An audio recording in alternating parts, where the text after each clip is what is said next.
नमस्कार, स्वागत है आपका बात बेबाक में। आपके साथ मैं हूं अभिषेक कात्यायन। हो सकता है कि बिहार की स्वास्थ्य व्यवस्था बहुत अच्छी हो सकता है कि बिहार में जो सुविधाएं मरीजों को मिलनी चाहिए अस्पताल में वो सारी सुविधाएं मिलती हो। ये भी हो सकता है कि सरकार जितना कहती है उससे भी ज्यादा बेहतर काम करके दिखाया गया हो हेल्थ सिस्टम के मामले में, स्वास्थ्य विभाग के मामले में। लेकिन उसके अलावा एक सच ये है कि चाहे व्यवस्था कितनी भी दुरुस्त होने के दावे किए जाए, लेकिन बिहार स्वास्थ्य सुविधाओं के मामले में हमेशा बदनाम रहा है, हमेशा सवालों के घेरे में रहा है और वो अब भी है। तमाम सुविधाओं के बावजूद जो सरकार दावा कर रही है, मैंने इसीलिए कहा कि हो सकता है, अगर सरकार कह रही है और वो सच है तो फिर सच मान लेते हैं। लेकिन क्या वजह है कि बिहार का हेल्थ डिपार्टमेंट हमेशा सवालों के घेरे में रहा है। हमेशा सवाल उठते रहे हैं कि यहाँ की स्वास्थ्य सुविधाएं चरमराई हुई होती हैं, अस्पताल में बदइंतजामी का आलम होता है, मरीजों की जान से खिलवाड़ होता है। ये तमाम आरोप लगते रहे हैं। आज हम ये बात क्यों कह रहे हैं? दरअसल एक तस्वीर ऐसी आई है जिसने सवाल खड़े कर दिए पूरे सिस्टम पर। हालांकि वो तस्वीर हम दरभंगा की आपको दिखा रहे हैं, दरभंगा की केवीटी से यह तस्वीर आई है, लेकिन ये बिहार के दूसरे अस्पतालों की भी यही तस्वीर देखने को अक्सर मिलती है और इसीलिए हमें यह सवाल उठाना पड़ता है। जहां पर यह देखने में आया कि जब महिलाओं का वहां पर ऑपरेशन कराया गया, परिवार नियोजन के लिए बंध्याकरण कराने पहुंची थी, उसके बाद उन्हें फर्श पर गद्दा बिछाकर कहा गया कि आप फर्श पर ही लेट जाइए क्योंकि वहां बिस्तर नहीं थे। और तर्क यही दिया गया कि हमने गद्दे तो दे दिए थे इसलिए कोई दिक्कत नहीं थी। दूसरा यह देखा गया कि जो 4th ग्रेड कर्मचारी हैं, चाहे वो सफाई कर्मी हो या फिर वहां पर जो चपरासी हो, प्यून हो, उन्हें वहां जिम्मेदारी दी गई है मरीजों को इंजेक्शन लगाने की। उन्हें जिम्मेदारी दी गई है ड्रेसर के तौर पर वो काम करते हैं, यानी मरहम पट्टी करते हैं, और साथ ही साथ ऑपरेशन थिएटर में ओटी असिस्टेंट के तौर पर 4th ग्रेड कर्मचारियों को काम में लगाया गया है। अब आप समझ सकते हैं कि अगर वहां कोई अनहोनी होती है तो उसका जिम्मेदार कौन होगा। और जो तर्क दिया गया अधिकारियों की तरफ से वो ये कि दरअसल स्टाफ की बहुत कमी है। आप एक रिपोर्ट देखिए, फिर हम चर्चा करें।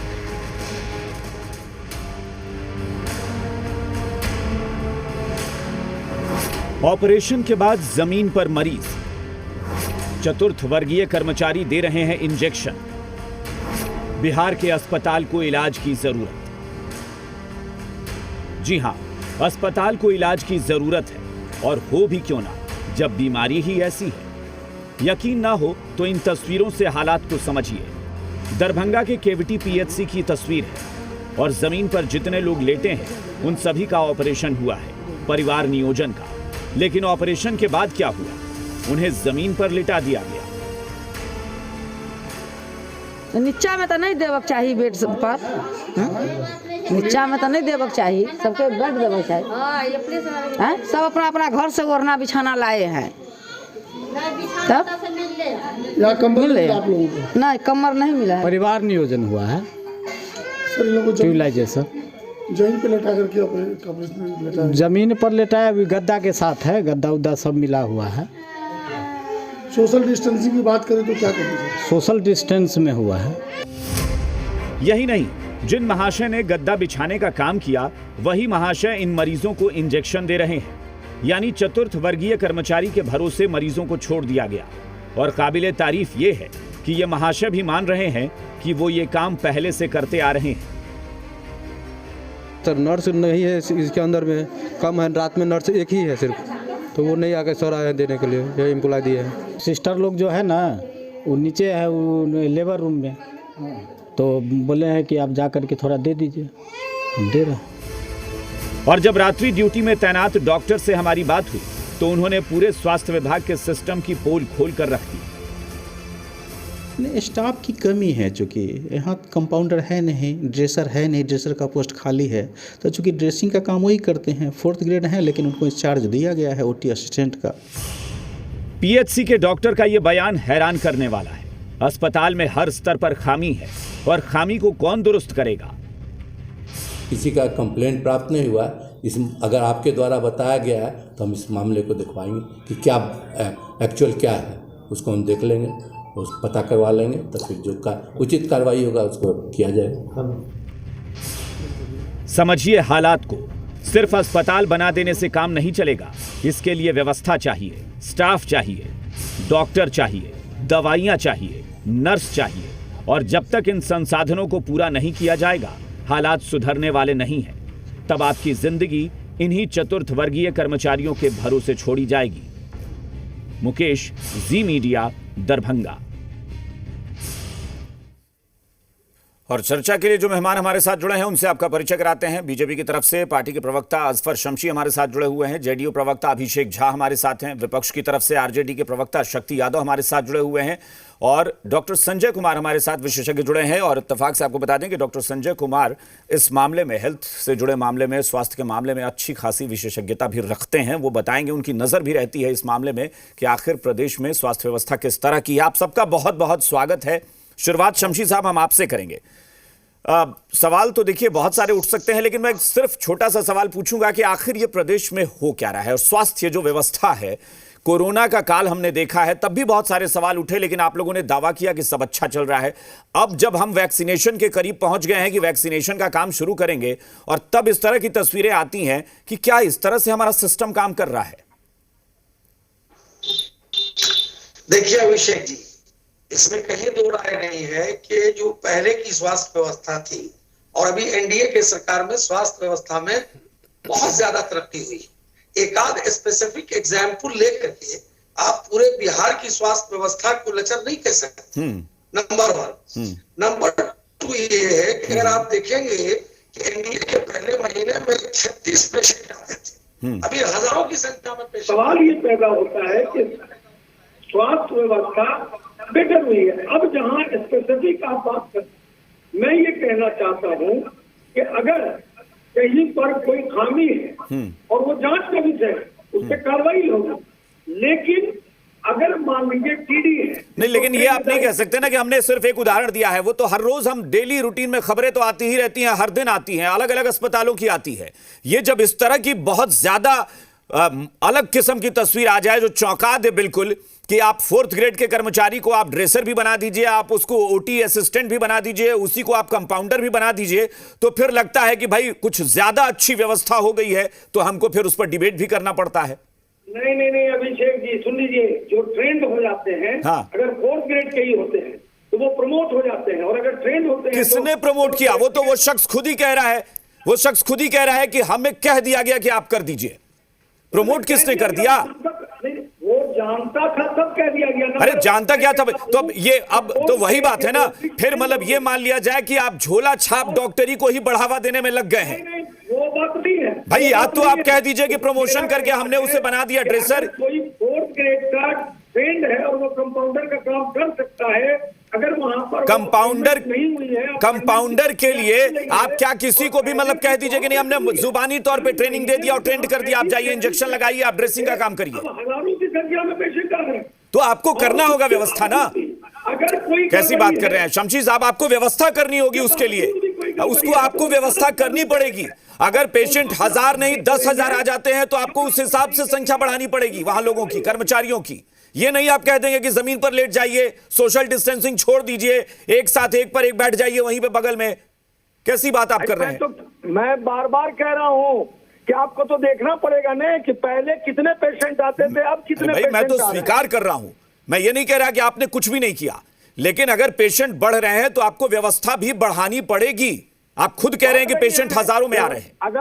अगर व्यवस्था बढ़ नहीं रही है तो ये कैसे इतने लोगों का इलाज हो रहा है? ये तो व्यवस्था तो आप देख ही रहे हैं। खैर, शक्ति यादव जी, शक्ति यादव जी, हॉस्पिटल में लेटते थे, आपने ये कैसी व्यवस्था है? देखिए, दुर्भाग्य है, अमंगल साया है स्वास्थ्य महकमे पर बिहार में। और मैं ये नहीं कहता कि 3rd डिवीजन वाले को आप मुख्यमंत्री बना दिए हैं तो 4th ग्रेड वाले यहाँ जो है कंपाउंडर का काम कर रहे हैं, नर्स का काम कर रहे हैं, तो मैं नहीं कह सकता। लेकिन इतना मैं जरूर कहूँगा कि पूरे बिहार की लब्बो लबाब तस्वीरें यही हैं। और ये जो दलील देते हैं कि हमारे समय में मरीजों की संख्या बढ़ी, अरे भैया, हमारे समय में बिहार समृद्ध था, स्वस्थ था, इतनी मरीजों की संख्या थी ही नहीं जितना आपने बिहार को बीमार कर दिया। और जो भी हालात खुल कर के आए हैं कोरोना काल में, भले ही आप शील्ड ले लीजिए, आपके ऊपर नीचे दोनों सरकारें हैं, जो लेना है ले लें, लेकिन आप लोग इस बात के गवाह हैं कि पूरे काल में किस तरह की स्वास्थ्य व्यवस्था थी और किस तरह की बदहालियां थी बिहार के अंदर में। देखिए, आप प्रतिदिन यह भी देखते हैं कि अस्पतालों से कुत्ते लाश लेके भाग रहे हैं। अपने जो परिजन है वो अपनी लाश को लेकर के स्वयं लेके जा रहे हैं, लेकर के हाथ स्ट्रेचर मिलता नहीं है बड़े बड़े अस्पतालों में। और मैं एक उदाहरण देना चाहूंगा, ये तो आप सिक्योरिटी की एक वानगी दिखाई, ये प्रतिदिन की घटना है। मैं चले जाइए, नालंदा मुख्यमंत्री का गृह जिला है, जहां पर अनुमंडलीय अस्पताल में कंपाउंडर होता तो कम से कम अच्छा होता, उसके जो हेल्पर हैं उन लोगों ने, फोर्थ ग्रेड एम्प्लॉय ने एक साथ 5-7 लोगों का अपेंडिक्स का ऑपरेशन कर दिया और एक ही रात में चारों मर गए।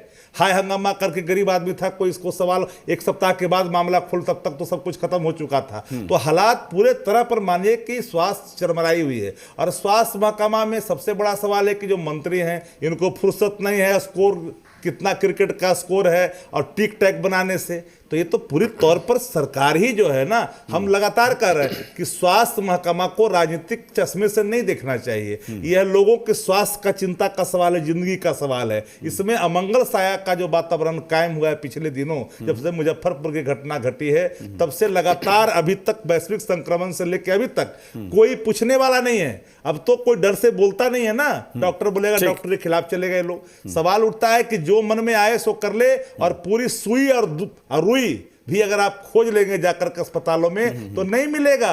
लोग बगल के दुकान से खरीद करके लाते हैं। एक खाली इमारत बन जाने, मैं तो नहीं कहूंगा जो शक्ति यादव जी कह रहे हैं कि हाँ मरीज ज्यादा हो गए हैं, ज्यादा बीमार हो गए, वर्तमान सरकार के समय इसलिए पहुंच रहे हैं। मैं मानता हूं कि चलिए ठीक है, आपने व्यवस्था बनाई है इसलिए मरीज वहां पहुंच रहे हैं, लेकिन जितने मरीज पहुंच रहे हैं, जब संख्या का आपको पता है तो क्या व्यवस्था उस हिसाब से नहीं बढ़नी चाहिए? और ये कहा जाए कि नहीं व्यवस्था धीरे धीरे बढ़ रही है, तो उस धीरे धीरे व्यवस्था बढ़ाने के चक्कर में अगर किसी की जान चली जाए तब तक, तो फिर व्यवस्था का क्या करें?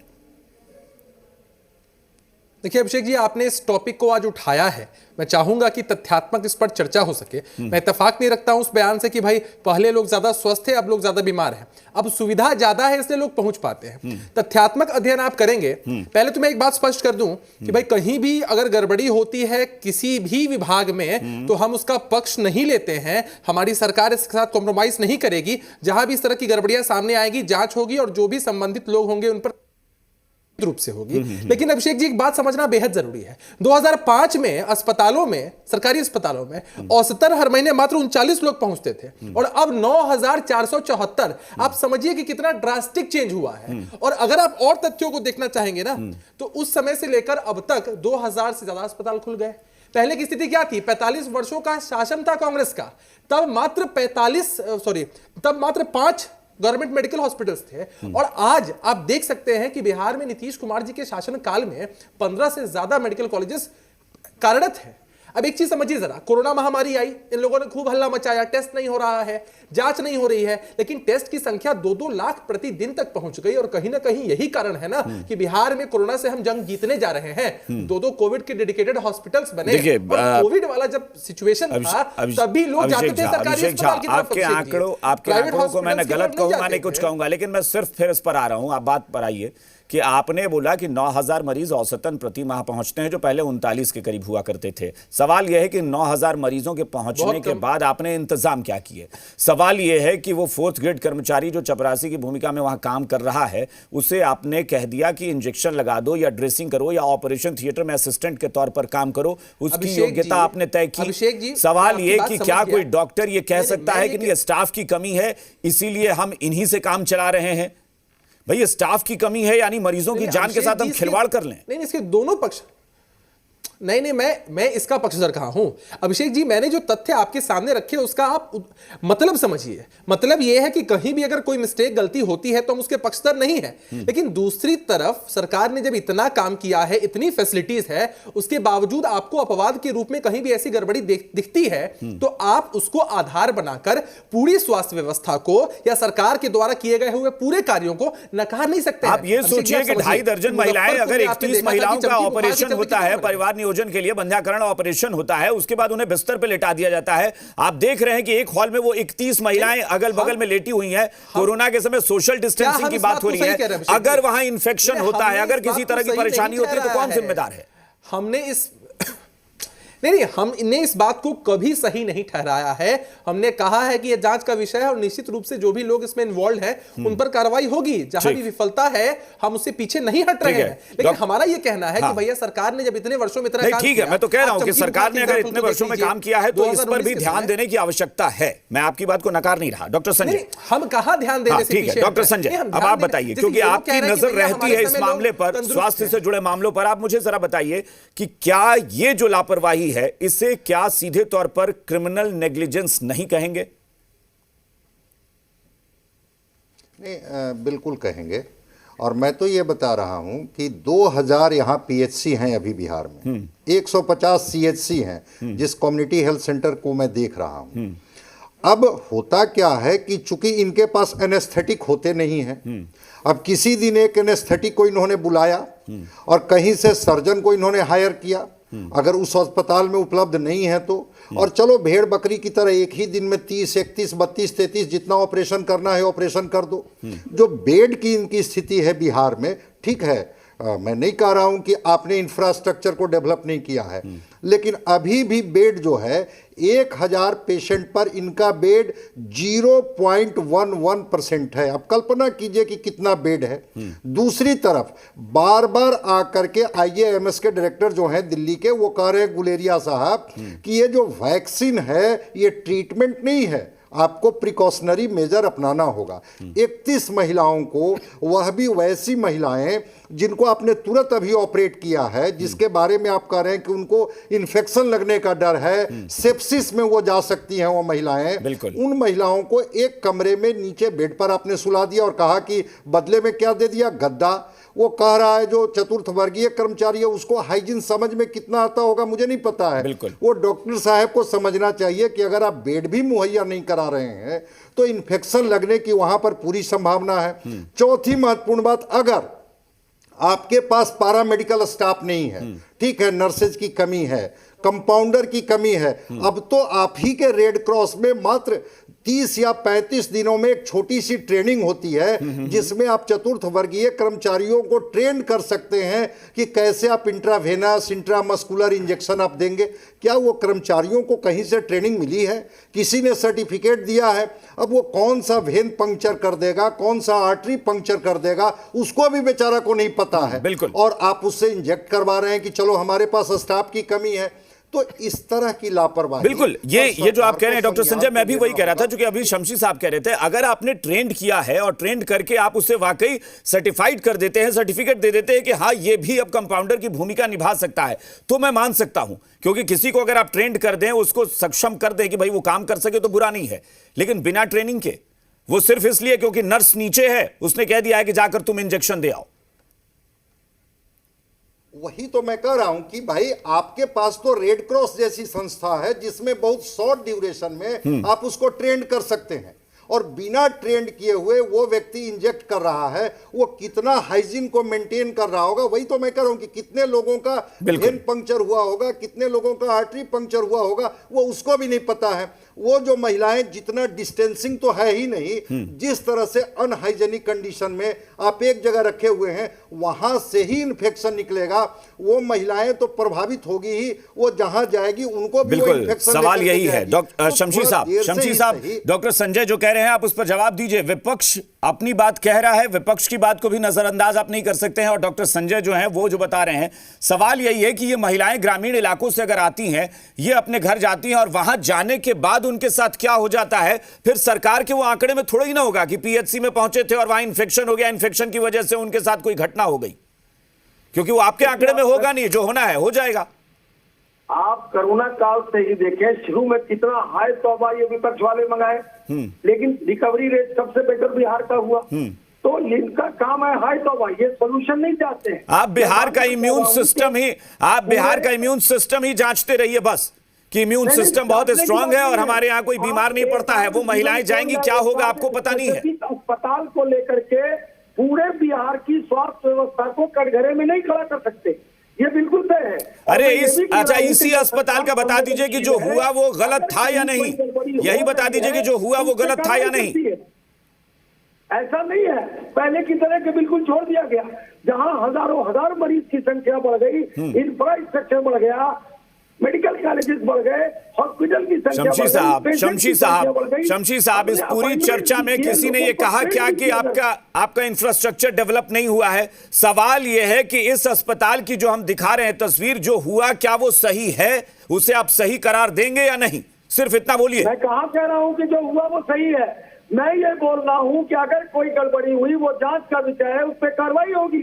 लेकिन स्पेसिफिक को सुनकर आप पूरे बिहार की स्वास्थ्य व्यवस्था को कहेंगे कि चरमराई हुई है, यह गलत है।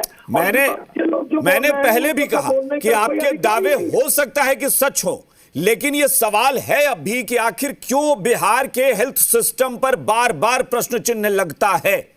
ये क्यों ऐसा हो रहा है? क्यों बार बार ऐसी तस्वीरें आती, और तस्वीर एक जगह से नहीं आती है, अस्पताल में बिस्तर पे कुत्ते बैठे हुए होते हैं। बिहार की सरकार काम कर रही है और इस मामले में लगातार जो है आगे बढ़ रहे हैं, तरक्की हो रही है, इसको आप नकार नहीं सकते हैं। लेकिन फिर भी कोई जादू की छड़ी नहीं है। अब कोई जानता था कि कोरोना आ जाएगा और ये स्थिति हो जाएगी और पूरा देश में। चलिए ठीक है, शक्ति यादव जी, शक्ति यादव जी, लेकिन हम जो है पहले से बेटर को व्यवस्था कर रहे हैं। आता है कि कोरोना से एक सफाई कर्मी को सुई देने से क्या रिलेशन है? कोई रिश्ता तो हो नहीं सकता। ये सफाई कर्मी जो खुद काम कर रहा है, एक कंपाउंडर का जो अपने सिस्टम के लिए कहीं ना कहीं एक प्रश्न है इसके ऊपर कि आपका सिस्टम बिल्कुल लचर हो चुका है। पूर्णिया में जब आपने दिखाया था, समस्तीपुर में दिखाया था, मुजफ्फरपुर और वैशाली में दिखाया था, तब इनके आंख नहीं खुले थे। जब लाश लेके जा रहे थे, नाश नहीं खुले थे। बच्चे वहां पर दम तोड़ दिया ऑक्सीजन के चलते, तो इनको नहीं गई, इसलिए इनको लचर नहीं दिखाई पड़ी। आज तो करो, जांच करेंगे, सामने दिख रहा है, स्वयं बोल रहा है, आपके टीवी चैनल पर स्क्रीन पर बोल रहा है कि यहाँ कोई स्टाफ नहीं है, ड्रेसर नहीं है, नर्सेज नहीं है, कंपाउंडर नहीं है, तो उनके बदले मैं काम करता हूं, कमी है स्टाफ की, मेडिकल स्टाफ की कमी है, तो मैं काम कर रहा हूं उसके बदले। आप बता दीजिए कि ठीक है, इंफ्रास्ट्रक्चर के मान पर बिल्डिंगें बन गई, लेकिन बिल्डिंग बन जाने के बाद में उसकी व्यवस्था क्या हुई? कितने कंपाउंडर हैं? अभी जिस तरह से आपने संजय जी ने आपको बता दिया कि एक मरीज पर कितना यहां पर है, अब इसको बताने की जरूरत नहीं है। यह अपने आप में प्रमाण है कि बिहार का जो सिस्टम है, स्वास्थ्य सिस्टम, पूरी तरह से कोलैप्स कर चुका है, एकदम लचर सिस्टम है। कोई माई बाप नहीं है। आपको एक बात जाननी पड़ेगा, बिहार से बिलोंग करते हैं, जितने भी जो मरीज हैं जो पीएचसी से रेफर होते हैं, वो कोई पीएमसी बहुत कम लोग जाता है, बहुत गरीब होता है, सो जाता है। सबको ब्रोकर जो है बाईपास पर जितने अस्पताल खुले हुए हैं वही उठा करके ले जाकर के एम्बुलेंस वाला डालता है और लाखों रुपया अपना जो है खेत बेच करके उसको देना पड़ता है और जान भी गंवानी पड़ती है। तो हालात जो है, चाहे कम्युनिटी हेल्थ सिस्टम का, हेल्थ सेंटर का ले लीजिए या पीएचसी का ले लीजिए, और उसके नीचे जो है उसकी तो बात ही छोड़ दीजिए। अभिषेक झा छोटी सी टिप्पणी, फिर डॉक्टर संजय के पास चलेंगे। अभिषेक झा, क्योंकि शमशी साहब बार बार कह रहे हैं, लेकिन मैंने पढ़ा था किसी विद्वान ने बड़ी अच्छी बात कही थी कि इंसान का जो जीवन होता है ना, वो एक फुटबॉलर की तरह होता है। आपने कितने गोल किए हैं ये कोई याद रखे या नहीं रखे, लेकिन आपने कब गोल मिस कर दिया था वो जरूर याद रखा जाता है। तो आपको समझना होगा कि आप इंफ्रास्ट्रक्चर कितना खड़ा किए ये कोई नहीं देखेगा, लेकिन आप एक एक जो चूक करते हैं ना, वो कहीं ना कहीं एक बदनुमा दाग लग जाता है। नहीं, विपक्ष का क्या परसेप्शन है हमारे बारे में, हम उस बात से इत्तेफाक नहीं रखते हैं अभिषेक जी। हमारे नेता आदरणीय नीतीश कुमार जी हमेशा काम करने में विश्वास रखते हैं। उन्होंने हमेशा बिहार के विकास के लिए काम किया है। हमने अस्पताल बनाए, हमने इंफ्रास्ट्रक्चर डेवलप किया, हमने इतनी सारी फैसिलिटीज जनरेट की बिहार के हेल्थ सिस्टम में। अगर इनको यह नहीं दिखता है, ये अपने चश्मे का रंग बदल लें, चश्मा बदल लें। जहां गलती होती है, जहां गड़बड़ी होती है, हम उसका पक्ष नहीं लेते हैं, हम इनकी तरह नहीं है। जहां गड़बड़ी होती है हम स्वीकार करते हैं, सुधारने की कोशिश करते हैं, लेकिन इसका यह कतई मतलब नहीं है कि सिर्फ गलती को देखकर कोई सिर्फ उसको पैमाना बनाए और उसके हिसाब से हमारे काम को जज करे। ठीक है, लेकिन आप इसको भी सुधारिए, वो ज्यादा जरूरी है। डॉक्टर संजय सही नहीं मानते। डॉक्टर संजय, आखिर में आप कंक्लूड करिए कि क्या होना चाहिए, क्या किया जा सकता है इसको लेकर। नहीं, सबसे पहली चीज तो कि यहाँ जो डॉक्टर हैं ओवरवर्क्ड है। यहाँ तक कि अगर बिहार देश होता तो ये दुनिया का 14वां देश होता जो हाईली पॉपुलेटेड होता। इंडिया में भी इसका 3rd हाईली पॉपुलेटेड स्टेट है।